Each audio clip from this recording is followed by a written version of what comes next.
Model Environmentally Extended Input-Output atau EEIO merupakan penggabungan antara tabel input-output dengan proyeksi dan alokasi kebutuhan sektoral yang terdiri dari sektor limbah, sektor energi, transportasi, pertanian, dan kehutanan. Mengapa kedua modul ini perlu disatukan? Karena kita ingin melihat dampak kegiatan ekonomi terhadap pertumbuhan emisi yang didekati dari berbagai sektor seperti energi, limbah, transportasi, pertanian, dan kehutanan.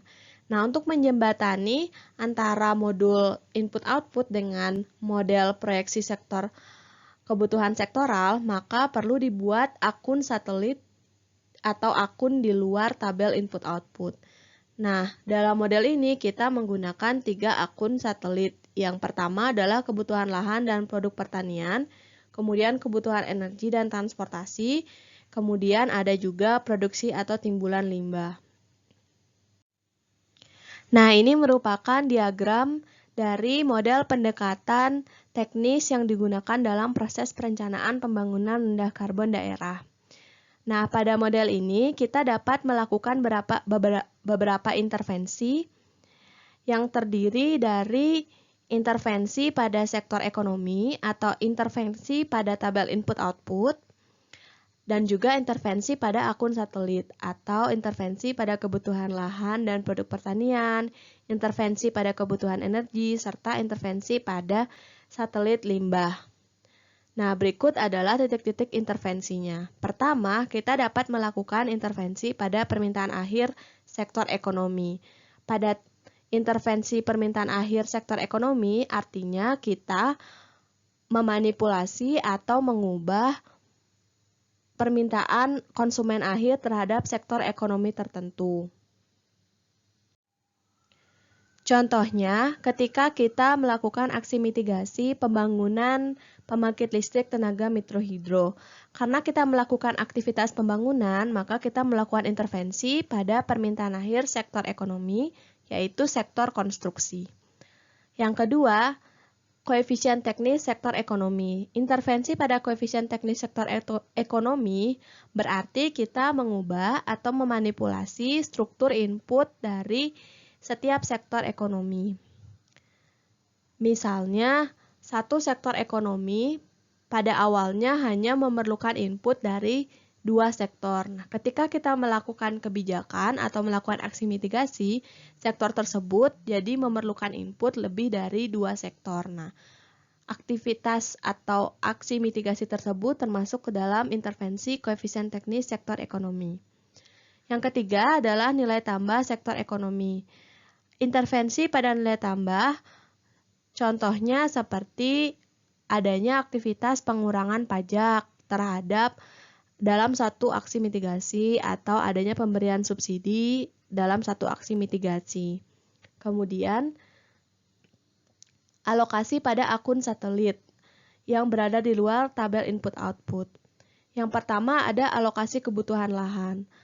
Alokasi kebutuhan lahan atau intervensi ini kita lakukan ketika aksi mitigasi yang kita lakukan itu mempengaruhi penggunaan lahan yang ada saat ini. Contohnya, ketika kita ingin melakukan aksi mitigasi pembangunan PLTB atau pembangkit listrik tenaga bayu, maka kita perlu melakukan pembebasan lahan. Nah, walaupun aksi itu tidak terkait secara langsung dengan sektor lahan seperti kehutanan dan pertanian, tapi aksi tersebut bisa mengubah alokasi kebutuhan lahan.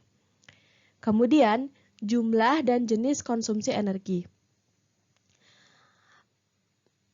Intervensi pada sektor ini melibatkan perubahan jumlah dan jenis konsumsi energi. Contohnya, penghematan listrik dengan menggunakan lampu LED akan menurunkan jumlah penggunaan atau konsumsi energi. Maka, aksi mitigasi tersebut termasuk ke dalam intervensi nomor 5. Selanjutnya, untuk pengolahan limbah, nah intervensi ini mencakup aksi mitigasi yang menyebabkan adanya perubahan pengolahan limbah. Misalnya, pembangunan TPS 3R menyebabkan perubahan pengolahan limbah yang semula hanya ditimbun di TPA menjadi dilakukan pengolahan 3R di TPS 3R. Maka dengan demikian akan ada intervensi pada titik intervensi nomor 6. Satu aksi mitigasi tidak hanya memiliki satu titik intervensi. Minimal satu aksi mitigasi memiliki dua titik intervensi, yaitu titik intervensi yang berada pada sektor ekonomi dan titik intervensi yang berada pada akun satelit. Sebagai contoh, penerapan biofuel sebagai pengganti bahan bakar fosil di satu daerah. Penerapan biofuel tersebut akan menyebabkan perubahan pada permintaan akhir sektor ekonomi, terutama sektor kelapa sawit misalnya.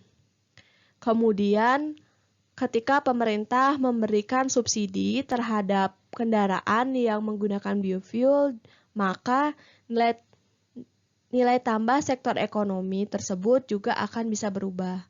Selanjutnya, dalam proses pembuatan biofuel, kita perlu memperluas lahan kelapa sawit, maka terjadi juga perubahan alokasi kebutuhan lahan.